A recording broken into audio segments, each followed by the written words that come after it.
Not a woman here could vote no matter what age, but the 19th Amendment struck down that restrictive rule. Why'd they go and do that?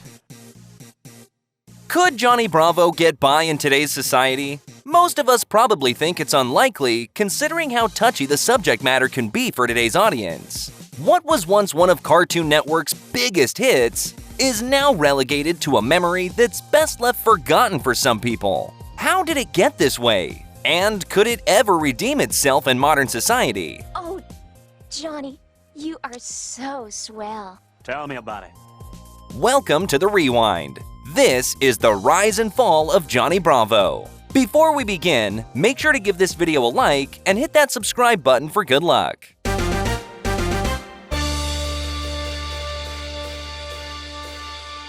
Let's start things off on a positive note, shall we? In a world of animated TV shows, Johnny Bravo was one that stood out thanks to its humor and nostalgic charm. The appealing art style and the fact that it was enjoyable for all ages made it a staple in the average home. At the time, the humor wasn't seen as offensive, despite the misogyny and repetitive nature the show had with its view on women. Most viewers took it as harmless entertainment, and slapstick humor that pushed boundaries was a very normal thing in 90s television. But like everything else in life, things come to an end eventually. And this doesn't exclude Johnny Bravo's spot in the Cartoon Network Hall of Fame. A myriad of things led to Johnny Bravo being phased out of the public eye. The signs were always there, we just needed to look closer. That's a pretty eensy-weensy, teeny-weeny polka dot thingy you got going there.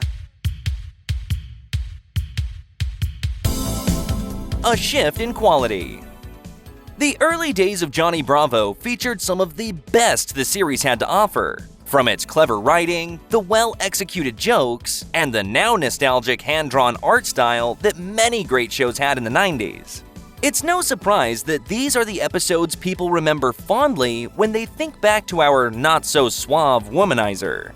Everything felt fun and the passion was visibly there. The show wasn't afraid of stepping out of its comfort zone, and it continued to try new ideas with Johnny's character, despite the ridiculous antics that ensued. Which did make for great television, all things considered. Later down the line, we start to notice a shift in the show's presentation, albeit some of these changes were admittedly subtle. After the first season, Warner Brothers bought Cartoon Network and its assets, reviving the series in 1999 with a completely different production staff, even firing Johnny Bravo's original director and producer, Van Parnable, in the process. Oh, mama.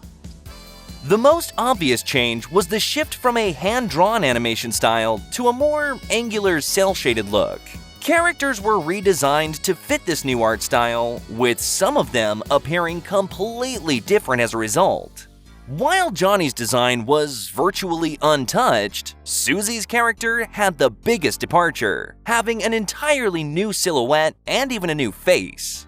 The backgrounds have gone from a soft, washed-out watercolor aesthetic to bold lines and jagged edges.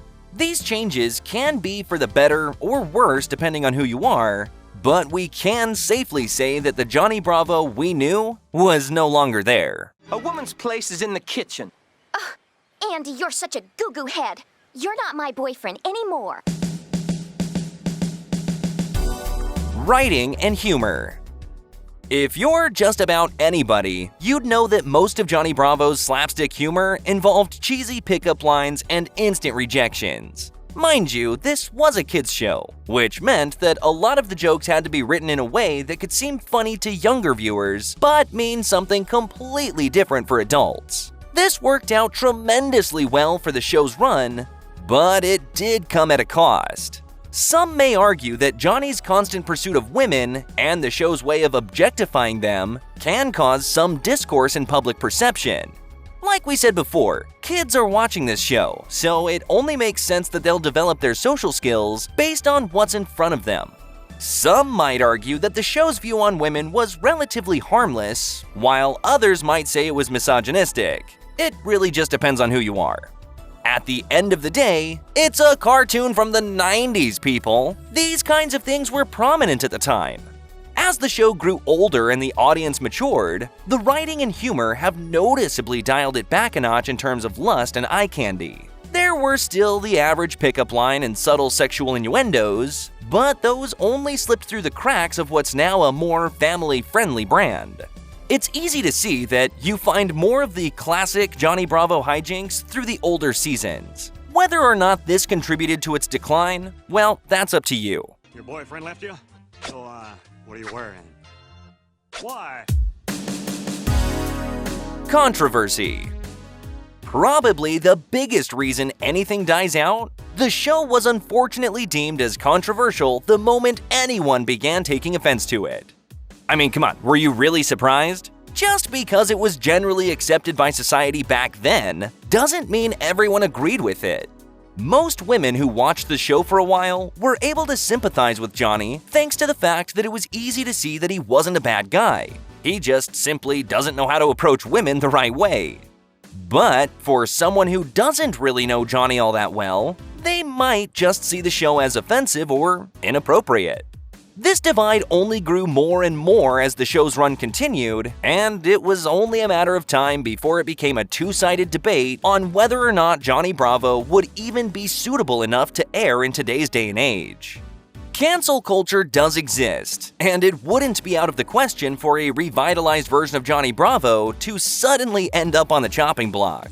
Now, they could rework the show to work for today's audience, but that would only cause even more controversy, since it means it would be a massive departure from what the fans remember. So there's clearly no right answer in a case like this. The best thing the show can do is to stay in limbo. Whether it's an example of a misunderstood classic or an iconic throwback to the 90s, Johnny Bravo is probably better off just a childhood memory for now. Are you here to take me on a date? No, I am not. What do you guys think? Is a Johnny Bravo reboot doomed to fail, or could it still work? Let us know your thoughts in the comments down below. Before you leave, don't forget to give this video a like and hit that subscribe button so you don't miss any of our future uploads.